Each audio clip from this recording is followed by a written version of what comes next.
fucking gun! What the hell? Gentlemen. I've been known to be gentle to men. Come on. Oh. Hello everyone, I'm Liam and today we will cover Close to the Sun. Now Close to the Sun is an exploration walking sim with horror elements. It also takes place in the late 1800s where we, a Miss Rose Archer, explores the great Helios ship in search for our sister. I enjoyed this game and its setting as well as this fun story. If you'd like to know more, sit back and enjoy your time in the lounge. Prologue. The Brilliance of Ada. The game begins as we're shown reading a letter. Man, these walking sims sure love their opening letters, don't they? To quote our character, the letter is pretty light on the details. All we know is our little sister needs us, and that with the letter, we've been given a communication device for our time on the ship. With that, we can explore the small boat we find ourselves on, and once we are done, we must begin the docking phase.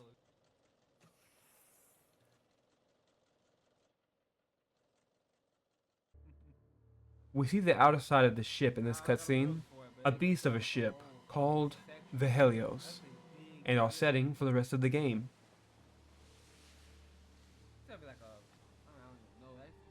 Chapter 1. The Border of Hermes. We start off in the docking bay, a massive area that feels like it could be a map for its own game. We have to let ourselves in as the dock seems to be void of anyone, and we find a letter on possible spies. As we slip through an ajar door, all we see is the word quarantine written in, hopefully, red paint. But before we can get a chance to find meaning in this, the door slams shut, trapping us inside. Again, we find no one in the lobby, so we should probably take a look around till we do, right? Well, as we begin the search, a message comes over the speakers. Seems Tesla doesn't care for surprise visitors, believing us to be spies for Edison. Seems to be a big rivalry between the two, but the search goes on. As we do search, we find many things. Passports of the residents, more mentions of spies, almost certainly from Edison, and an interrogation room. It looks like we know how they dealt with espionage. We override the security systems via 2 security levers and start up the elevator. And as the elevator begins to rise... Fucking gun! What the hell? Hey! Hey! Shit. Oh my fucking god. Hello. Whoa. Why did we stop the recap? Well, I just wanted to add this at the end of all the chapters. You see, every chapter is named after something in Greek mythology, and I'd like to explain the link between the two. You may ask, why the Border of Hermes? He was the messenger god, the guy with the funny sandals that made him crazy fast. Well, actually most gods didn't just have one specialty. It seems Hermes was also known as the god of borders. Well, what does this have to do with the game, you might ask? Do you remember when we passed the quarantine door? I believe this door is a representation of a herm. A herm is a boundary marker that would be used in ancient times to ward off evil or as a way to protect property. These markers normally representing Hermes. So with this knowledge, it may give us an idea on the problems we'll find going forward. I just think it's neat the effort that they put into mixing the mythology with the themes of the game. I'll be back after all the chapters, just to throw in more connections. So, I'll see you in the next one. Chapter 2. The Fire of Prometheus. After recovering from the scare of the last chapter, we leave the elevator. We are greeted with a long walk down a beautiful hallway. As we walk, we hear Ada's voice over the device given to us. The device, which I'm just going to call the radio for the rest of the game. We answer her call, where she says she didn't send for us, but now that we are here, we need to get off of this ship together. As the radio messes up, I try to get some help at the front desk, but it looks like you can't find any good service these days. We climb a staircase to a diverging hallway. On one side, a room with a miniature display of the Helios. With the press of a button, a recording of Tesla gushing over the ship and its goals is played. On the other, a sort of museum of Tesla's finest works. Automatic ships, the X-ray machine, Tesla towers, the Death Ray, of course, and a few others. Neon light. Once we're done admiring the inventions, we come across a destroyed hall. Or is it? We see some vision of the hall and its past greatness. This is before the vision fades and we're left with the now desolate area.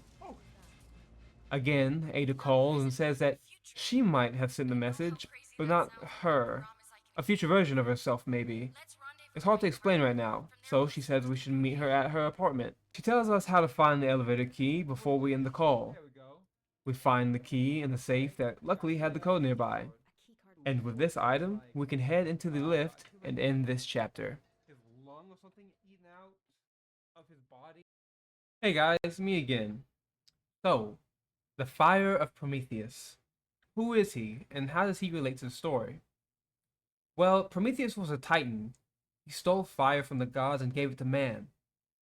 With this action, it sparked the technological growth of humanity.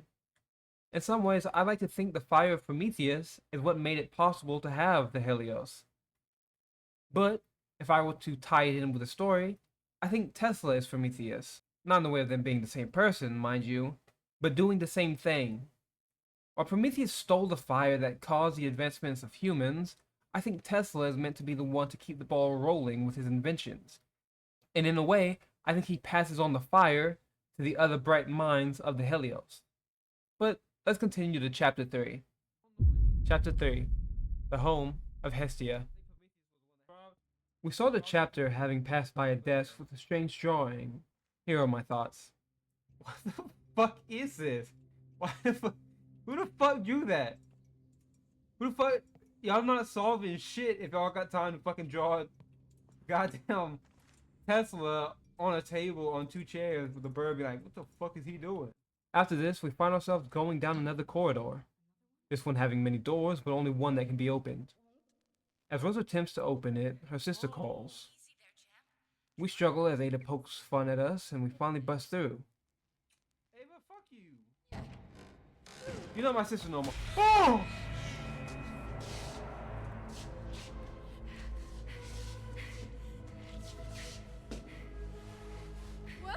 What the fuck? Oh my god! What's going on? They're in pieces, Ada! And so, we must find Ada's room. To search, we need some lights. So, we go and turn on the generators. With the power on, a call comes in from the radio. But this time it's not Ada, instead a man named Aubrey. He asks for help, but we explain our priority as our sister and that's it. We end the call on sort of bad terms, but we don't care as we still have to search. Eventually finding her housing area, we don't have a key, but her friend did. Our friend's complex is blocked by live wiring, so we'll have to cut the power. We can find a code to do this in an adjacent room, and finally make our way in. And the sight is like that of the room we entered earlier, a complete bloodbath. We pass it by and find Eliza's, Ada's friend, he on the floor in front of her room. We enter finding Eliza in a sad state. We also find the key to Ada's room. Ada's spare keys. There we are. As we leave, we find some notes helping us understand why Eliza would have done this. That's one thing I like about this game. If you look around, you can find so much more lore for the story. Stick around to the end, and I'll tell you a secret about one of the characters in the game. We can also enter Aubrey's room and see that he was demoted before the events of the game. And so, as we leave Eliza's complex, there seems to be a man muttering things outside. But he's gone before we can confront him. We head back to Ada's and finally get in. As Rose enters the room, Ada calls us over the radio. She attempts to explain how a future her sent a letter, and it turns out her studies are basically on how to break time. And she believes she knows how to now. So, she sends us to go get her notes from a secret room. We must do so by solving a puzzle with blocks scattered around her living quarters. Once we do, we squeeze through a now open vent and find her secret notes.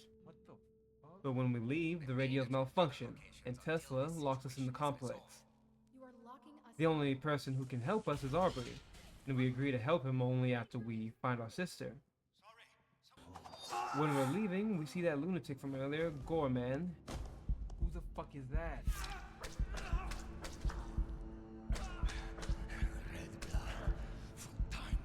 And we must sneak by him.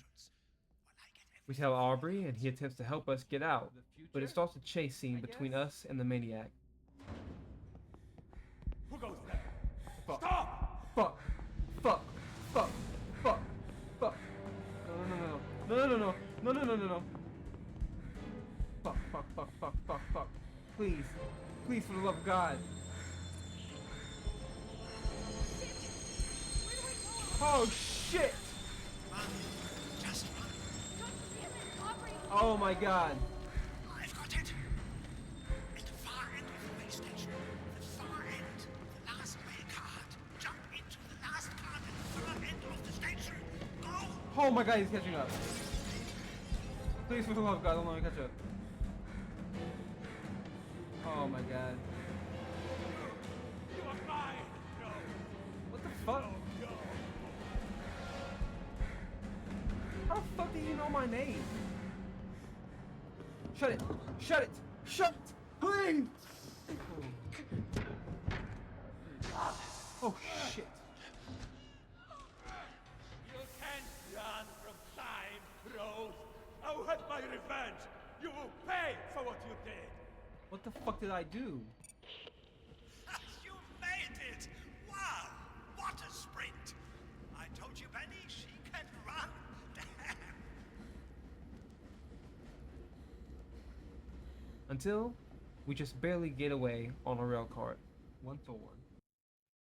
Hello, Liam again. So, the home of Hestia. You know, I actually didn't know about this goddess before researching her for the game. So we get to learn together. Apparently, Hestia was one of the gods eaten by the Titan Kronos. She is technically the oldest and youngest of her group of siblings, as she was the first born and eaten of Kronos' children, but the last to be regurgitated during their revolt. Her main focus would be watching over the hearth of Olympus, the home of the gods. But what is a hearth? Well, it's easiest to describe it as a sort of fireplace. You must remember, the fireplace was a necessity in these times, as it would keep the home warm and your family in comfort. This may be why she is also known as one of the kinder gods, as her role was to protect the home and the community. Well, that, and she didn't do drama like most of the other gods. Looking at you, Zeus. Alright, that's good to know and all, but in what way does this relate to the story? Well, this is what I imagine. The chapter takes place in what is basically a giant neighborhood, right? So this area would be the home of the ship, and the area that would keep these experts in comfort, being in itself the hearth of the Helios, her domain. At least that's the best I could come up with.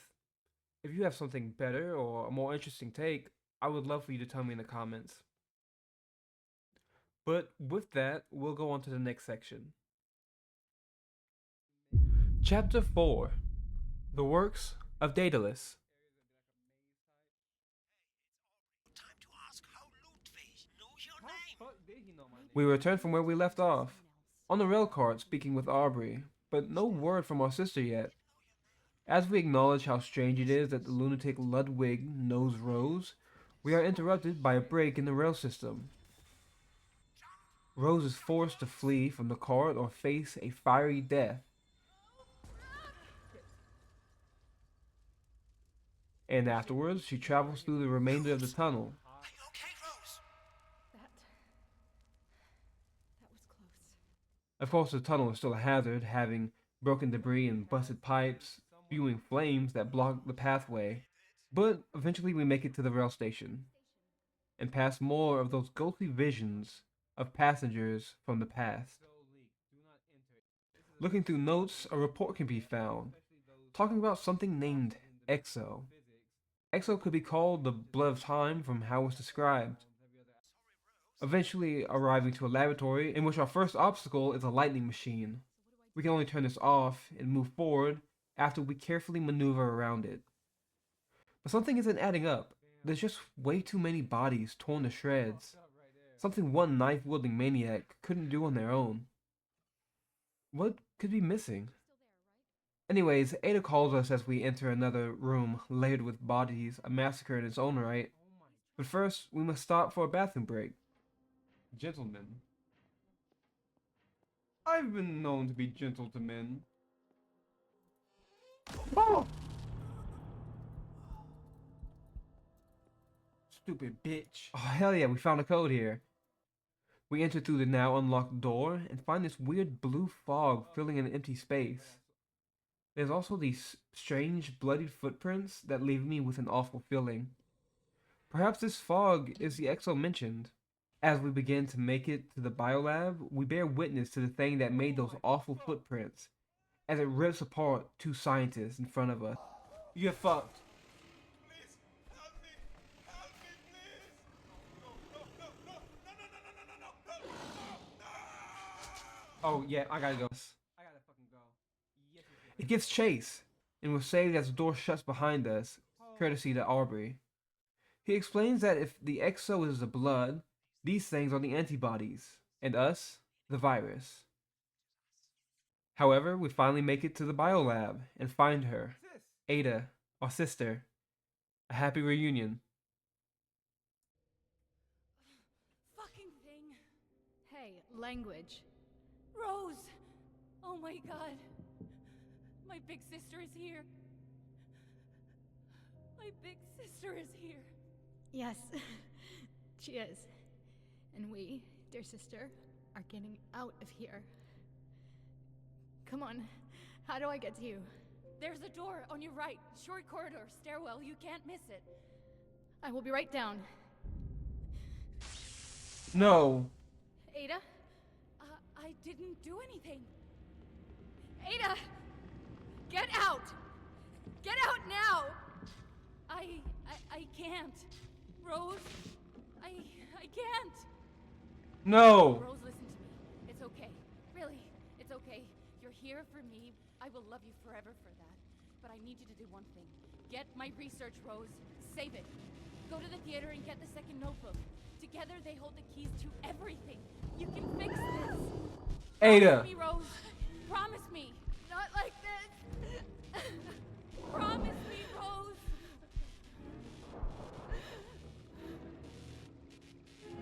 No. Ada. Oh my god. No. I promise.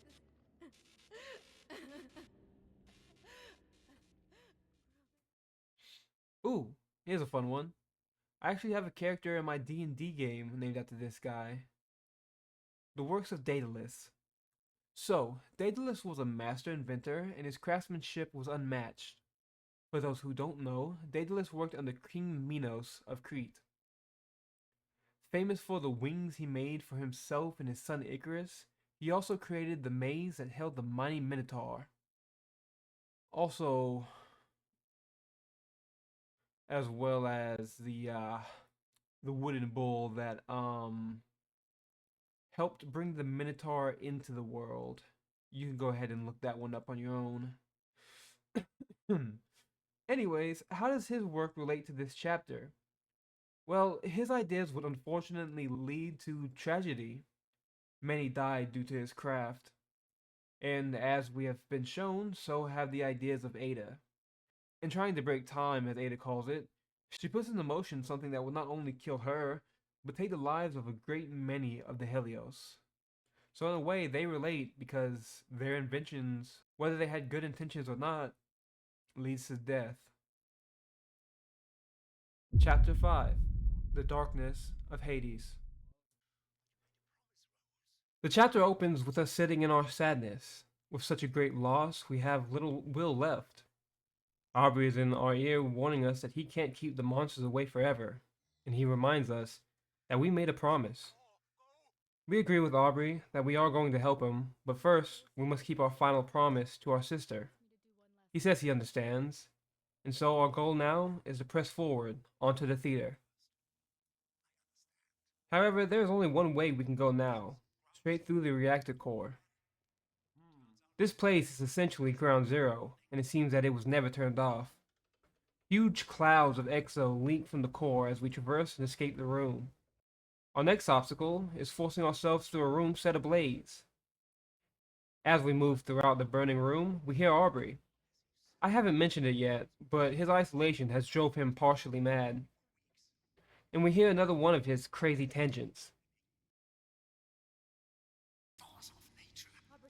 And I tell you what. Aubrey. Hang on. Aubrey. Rosie. We get his attention, eventually, and we ask him where the elevator is to the theater. He lets us know where the elevator is, but he asks us what's so important in the theater. We explain to him the promise that we made with Ada. And eventually, we make it to the elevator, where it begins to rise. Hades is one of the most prominent gods of Greek mythology, husband of Persephone, god of the dead, and king of the underworld. It makes sense that this would be his chapter. While most early ideas of Hades did not relate much to fire, new adaptations have assigned it to his skill set. So with that in mind, the burning room we stumbled through could be the connection. But I believe there's more. Instead, I believe the relation of myth and game is in the darkness around her sister's death. See, the underworld is actually more described as dark and gloomy in myth, rather than the fiery pit we normally think of. And while yes, the section we travel through can be described as the same, I think this chapter's title more goes to what Rose's mindset is at the time. If you remember, we start the chapter with fading darkness, and our will at an all-time low. See, I believe the chapter's title is more a way to describe Rose's mentality at this point, that she is experiencing the gloom and doom that comes from the death of a loved one, and in her own right, she is experiencing the darkness of Hades. Chapter 6, The Drama of Dionysus. I don't remember what Dionysus. Right. So the chapter begins with us still rising up the elevator. A conversation continues as Aubrey and Rose discuss where the book could be hidden. Rose jokes it shouldn't be hard to find, but has failed to remember just how big the Helios is until reminded.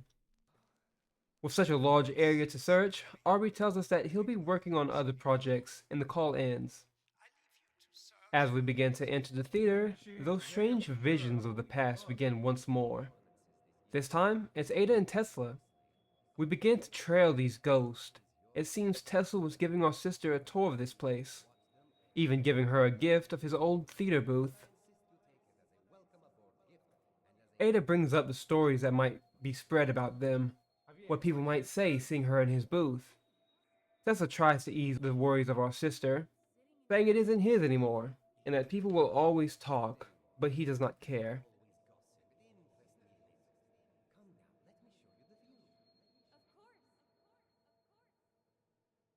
Oh, you can't say that.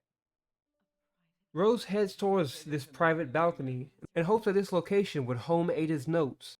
The path to the room is a difficult one. Rose must shimmy along the half-destroyed halls and fallen beams to make it to her sister's balcony, all while the past conversation continues. When we finally reach the room, we can't find the notes anywhere. This is until Rose remembers what our sister said. You find it while I make my way through another laboratory department. I'll give you a clue. It's center stage. It's center stage. We understand she meant it literally, and head down the elevator to find it. Making it to the center stage, a trap door can be found and opened. Here we find the notes of our sister's research.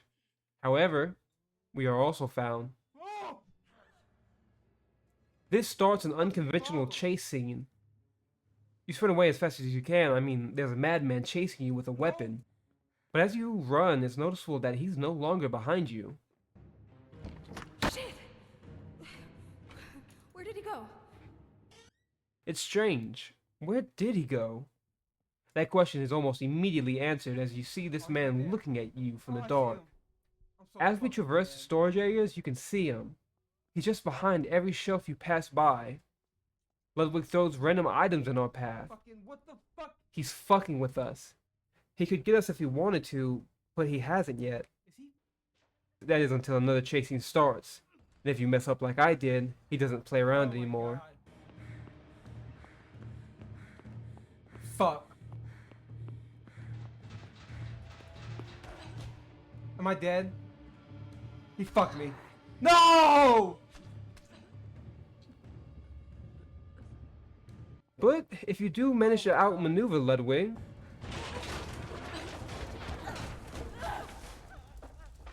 we almost barely meet his fate. We land on some sort of scaffolding. He lands in a fiery pit. And then I ran into Ludwig.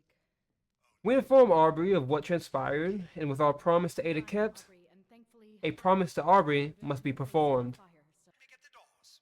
So he sends an elevator for us. Inside, a crucified man awaits us, probably the doing of the burning man we just left behind. there's the body of a With no other choice, we take the elevator once more, the chapter ending with Rose's soothing mantra. I'd rather not. One leaf in, one thorn out. Dionysus, another god I didn't know of before now. So who was he? From research, it seemed that he was the god of many things. From the orchards to the glass, he was the god of all things wine. He would also have his fingers in the pie that is theater, which is very easy to correlate to this chapter, as hey, we are in a theater. However, that isn't all that this god was known for. You see, Dionysus would also be known as the god of ritual madness. But how would this relate to the chapter at hand? Well, if you guess that Ludwig was involved, gold star for you.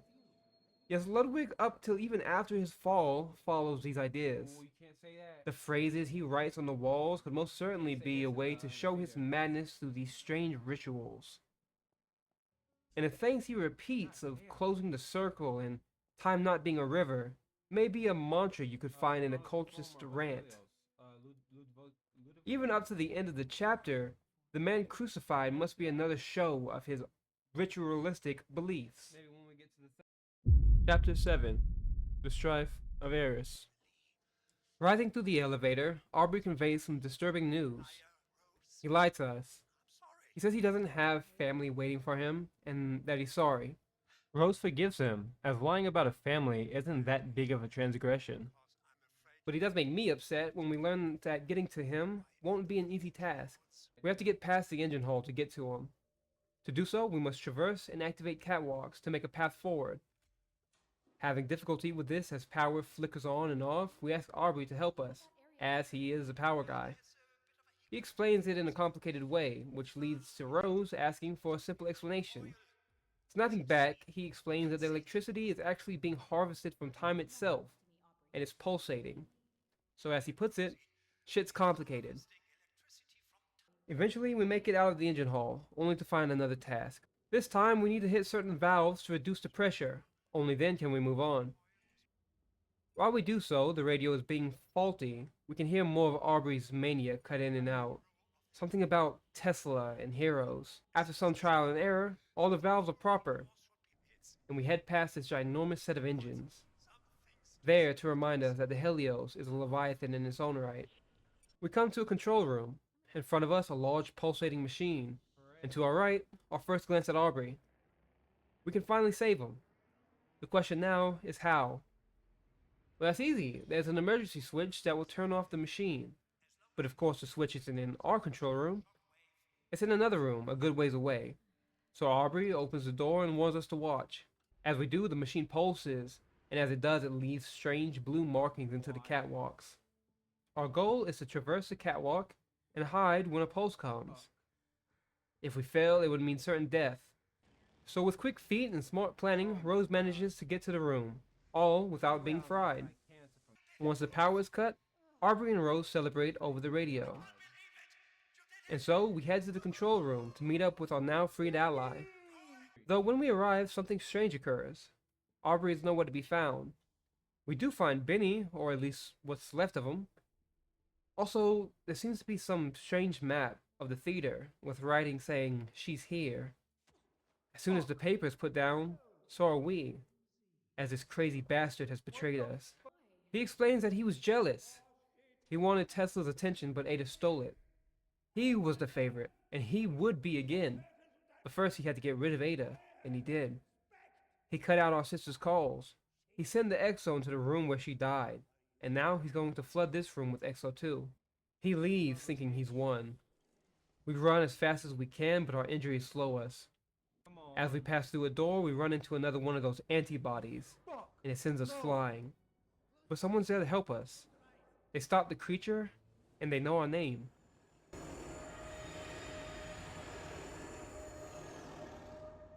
I ain't closed my eyes at all. I'm blind now. The man who saves us, it's Tesla. It's going to be okay. Tesla was the good guy? Eris, the goddess of rivalry and discord. No, not that one. Eris is a being of strife and chaos, known for her infamous act of tricking the other gods. The story goes that she threw a golden apple into the middle of the gods, inscribed into its flesh, to the fairest. This provoked three gods, Hera, Aphrodite, and Athena, causing a sort of rivalry between the three. This would be the catalyst that would begin the Trojan War. In this case, I would say that in this chapter, Eris would be Aubrey, as he too sowed strife into the lives of many on this ship, and importantly to us, the strife of Rose. He killed Ada, he probably told Ludwig where we would be, and he was going to kill Rose before Tesla stepped in. We can only hope that the pain that he sowed will be the pain that he will reap. Chapter 8. The Flowers of Persephone. Rose wakes up as a recording of Tesla plays. As we check our wounds, he apologizes for what he says is his failure. If he could have just foreseen the future, perhaps we would not have lost Ada. He says that he is sure Aubrey is going to try and close the time rift, but will most likely fail. He says he wants us to stay and rest, but he knows we will not, and that he will be in touch. Leaving the room, we talk to ourselves, promising to keep our promise, that is, to kill Aubrey.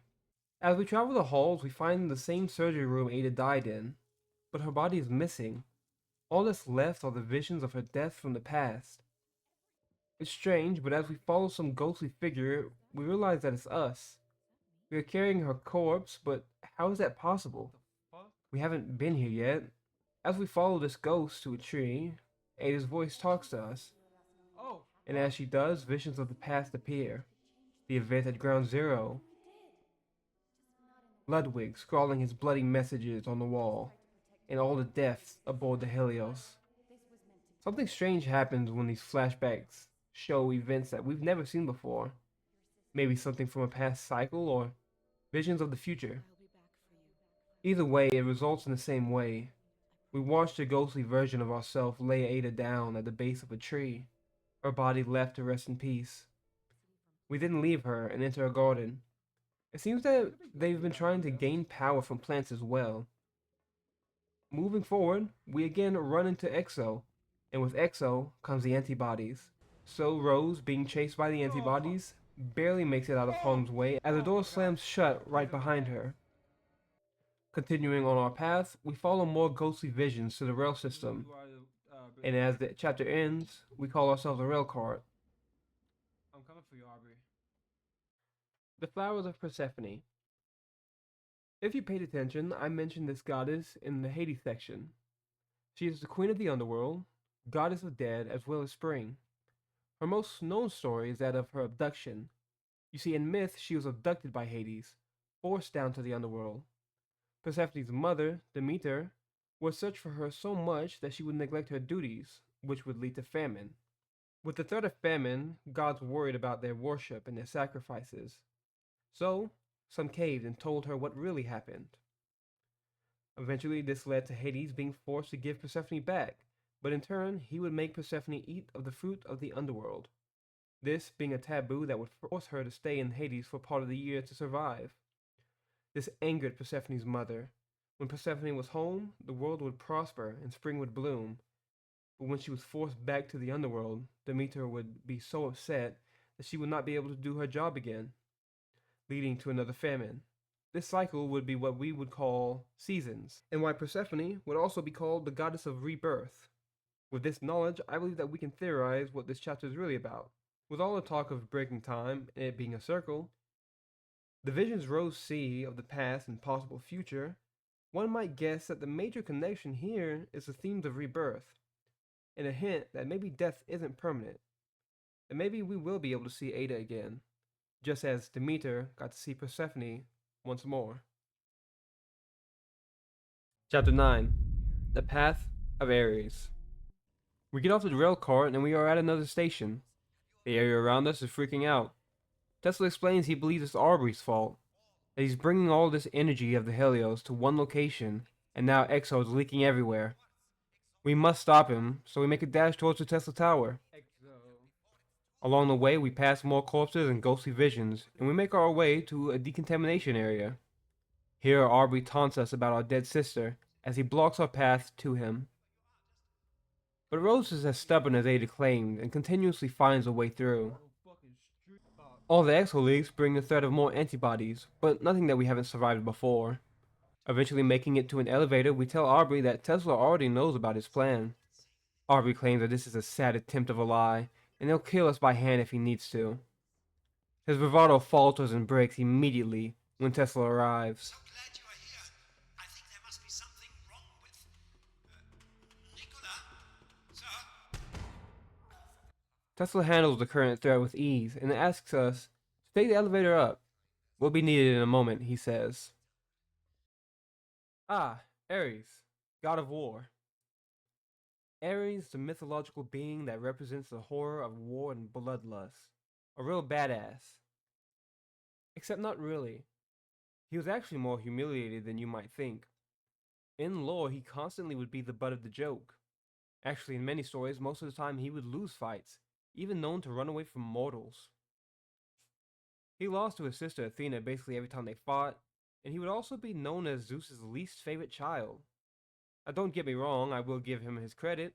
Look what he did to Poseidon's son. My point being that many would say that the path of Ares relates to Rose, as she is on a war-torn path to stop her sister's killer. But I think it more correlates to Aubrey at this time. Aubrey ends up behaving in similar ways to Ares, at least in the myths. He leaves corpses in his path, yes, and he murdered our sister, definitely. But when attempting to kill Rose, he fails many times. He looks for the approval of Tesla, but all of this just to end up looking like a fool. And in the end, walking the same path Ares had. Chapter 10. The Fall of Icarus. Entering the room, we are tasked with a short puzzle by Tesla. Basically, flip all the switches until every light is red, then hit a final lever. Once this is done, we try to make our way towards Tesla. Oh shit! Oh! Holy shit, Ludwig is alive? While we recover from the stabbing, he attacks Tesla, but Aubrey protects him while being stabbed in the process. We don't see how, but in the next scene, Aubrey has Ludwig held in place, begging us to flip a lever. As we do, it fries the two. Tesla sits there, continuing to work, and sends us off with Ada's notes. He'll be fine, he says, as we ride down the elevator, but it breaks and it falls. Oh shit.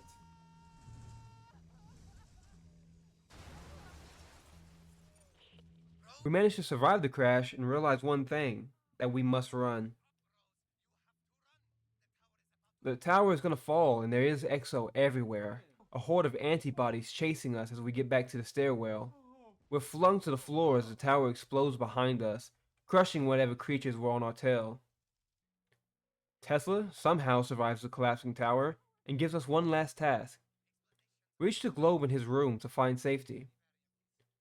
After a final input puzzle, we make it to our final objective. Entering an escape pod, we leave just as the Helios burns and breaks apart. Tesla calls us, somehow also surviving the Helios going down. He says he now understands Ada's notes, that we can bring her back, he says. We sit back in relief as the Helios sinks into the ocean, right beside us.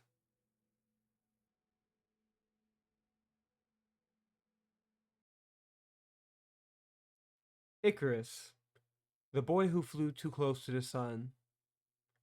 A quick rundown of the story is that Daedalus and his son Icarus were locked away. Their only path of escape from the island they were imprisoned was to fly. Daedalus, again being a master of the crafts, builds a pair of wings for the two. Too high, and the wax would melt. Too low, and the water would wet the feathers.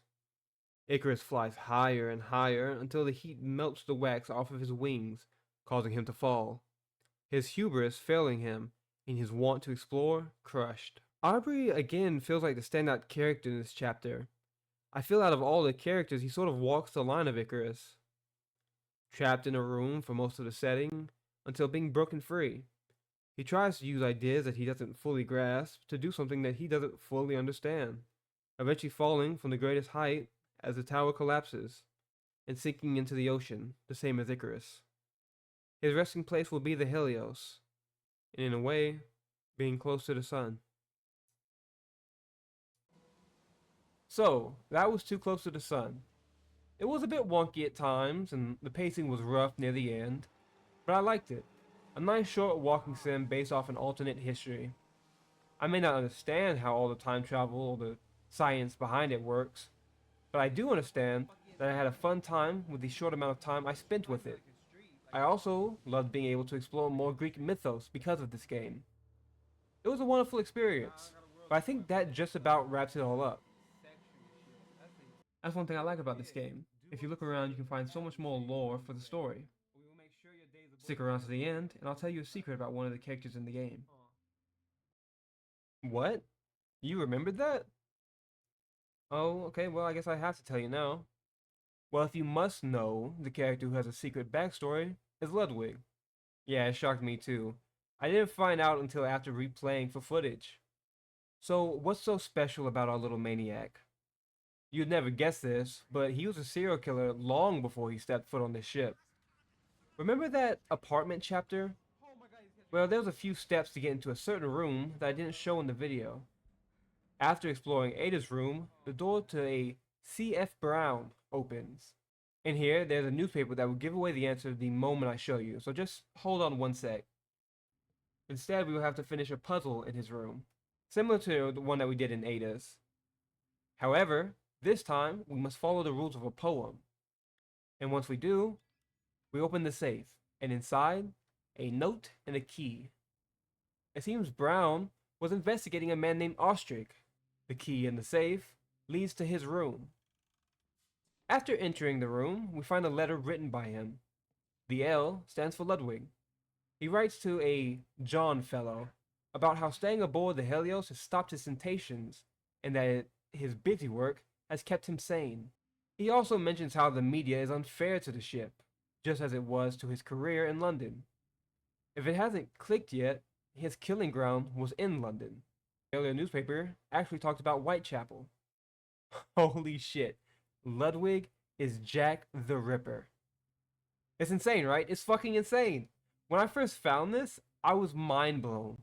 And another note written by Jack shows where his mantra may be from. But if you thought this was amazing to learn, let me know in the comments. While you're there, let me know what you think of this new video format, as this is a bit different from what I used to post. If you enjoyed, maybe consider leaving a like. And if you want to stick around, maybe hit that sub button. But that's all for now. I've been Liam, you've been wonderful, and thank you for stopping by the lounge.